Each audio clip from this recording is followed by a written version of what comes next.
Maraming tao ang naniniwala na nang si Hesukristo ay ipinako sa krus at ang sangkatauhan ay tumanggap ng pagtubos, sa gayon ay natapos na ang gawain ng Diyos sa pagliligtas sa sangkatauhan. Ngunit, totoo ba na hindi na kailangan ng sangkatauhan ang Diyos upang magsagawa ng karagdagang gawain ng kaligtasan? Hindi. Hindi iyon ang kaso. Bagamat nakatanggap na tayo ng katubusan sa pamamagitan ng Panginoong Hesus at napatawad na ang ating mga kasalanan, nalutas na ba ang ating makasalanang kalikasan? Hindi. Hindi pa. Tinutulak pa rin tayo ng makasalanang kalikasan natin. Namumuhay pa rin tayo sa tiwaling disposisyon natin. Madalas nating makita ang ating sarili na hindi sinasadyang nagsisinungaling at nakakagawa ng mga kasalanan. Madalas na nagre-rebelde at lumalaban sa Panginoon. Naghihirap tayo dala ng kasalanan. Hindi natin kayang isabuhay ang mga salita ng Panginoon. Nananatili tayong nakagapos at kontrolado ng kasalanan.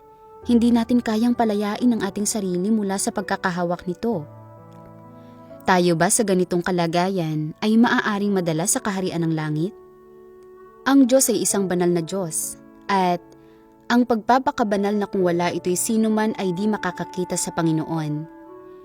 Tunay na hindi papayagan ng Diyos ang mga taong maaari pang magkasala at lumaban sa Kanya na makapasok sa Kanyang kaharian. Kaya nga pagkatapos makumpleto ni Jesus ang gawaing pagtubos, ipinropesiyan niya ang Kanyang pagbabalik ng maraming beses. Ano ang gagawin ni Jesus sa Kanyang pagbabalik? Lubusan niyang lulutasin ang makasalanang kalikasan ng sangkatauhan. Ililigtas ang tao sa kasalanan at gagawing perpektong banal para makapasok sa kaharian ng Diyos.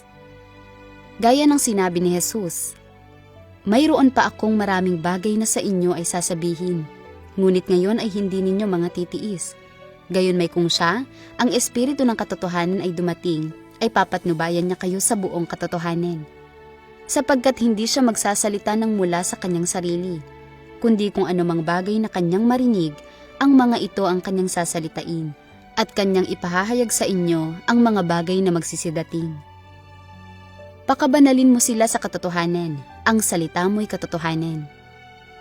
Ipinropesiya din ang pahayag, at sinasabi niya ng malakas na tinig, "Matakot kayo sa Diyos at magbigay kalwalhatian sa Kanya, sapagkat dumating ang panahon ng Kanyang paghatol." Sa mga huling araw, sa muling pagparito ng Panginoon, ipapahayag niya ang katotohanan at isasagawa ang gawain ng paghatol, nagagabay sa mga tao na maunawaan at makapasok sa lahat ng katotohanan. Ito ay ganap na magliligtas sa tao mula sa kasalanan, magpapalaya sa tao mula sa impluwensya ni Satanas at magdadala sa tao sa kaharian ng Diyos. Ito ay isang yugto ng gawain na matagal nang binalak ng Diyos, at ito ang huling yugto ng Kanyang plano sa pamamahala. Tingnan natin kung ano ang sinasabi ng Diyos tungkol dito. Bagamat maraming gawaing ginawa si Jesus sa tao, kinumpleto lamang niya ang pagtubos sa buong sangkatauhan at naging handog dahil sa kasalanan ng tao. Hindi niya inalis ang lahat ng tiwaling disposisyon ng tao. Ang lubos na pagliligtas sa tao mula sa impluwensya ni Satanas ay hindi lamang kinailangan ni Jesus na maging handog dahil sa kasalanan at pasanin ang mga kasalanan ng tao, kundi kinailangan din ng Diyos na gumawa ng mas malaki pang gawain upang ganap na alisin sa tao ang kanyang makasatanas na tiwaling disposisyon. Kaya nga, ngayong napatawad na ang tao sa kanyang mga kasalanan, nagbalik na ang Diyos sa katawang tao upang akayin ang tao tungo sa bagong kapanahunan, at sinimulan ang gawain ng pagkastigo at paghatol. Ang gawaing ito ay naghatid sa tao sa isang mas mataas na dako.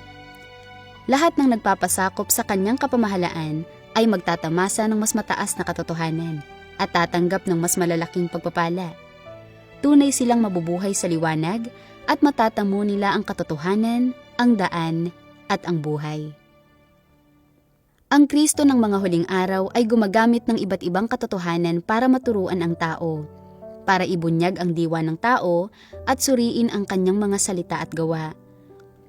Ang mga salitang ito ay binubuo ng iba't ibang katotohanan, gaya ng tungkulin ng tao, paano dapat sundin ng tao ang Diyos, paano dapat maging tapat ang tao sa Diyos, paano dapat isabuhay ng tao ang normal na pagkatao, gayon din ang karunungan at disposisyon ng Diyos at iba pa.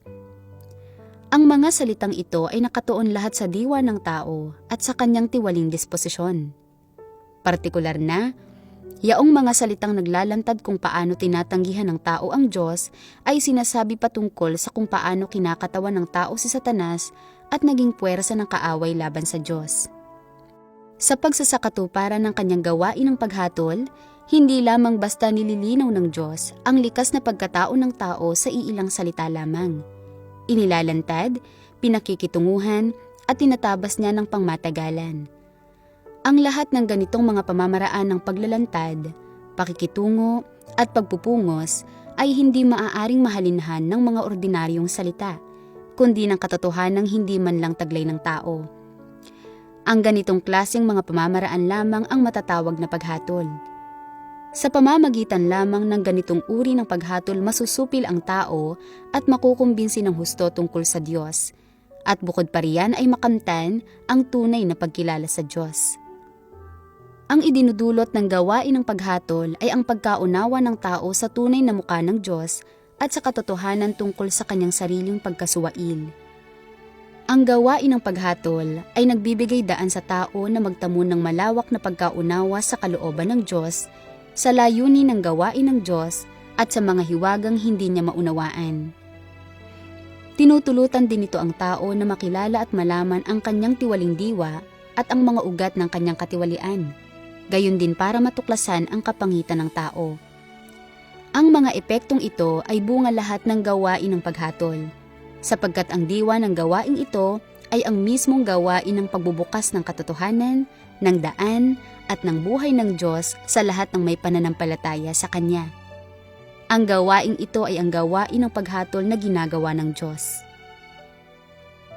Kahit na tinubos na tayo ni Jesus at iniligtas tayo mula sa kapahamakan sa ilalim ng kautusan, patuloy pa rin tayong nagkakasala dahil ang ugat ng kasalanan sa loob natin ay hindi pa lubusang nalutas.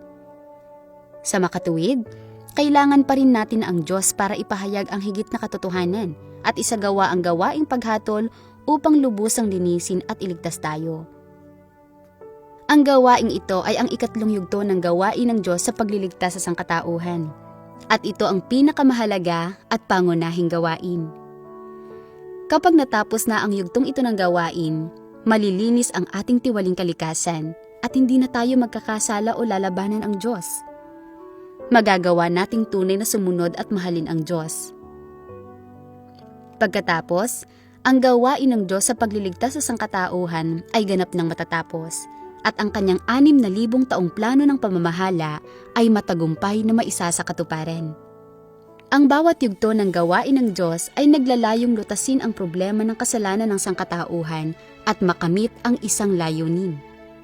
Iligtas ang sangkatauhan ng paisa-isang hakbang mula sa kapangyarihan ni Satanas at mula sa kasalanan. Dalhin sila sa kaharian ng Diyos upang magmana ng kanyang mga pangako at pagpapala. Ang tatlong yugtong ito ng gawain ay malapit na nauugnay sa isa sa kasunod.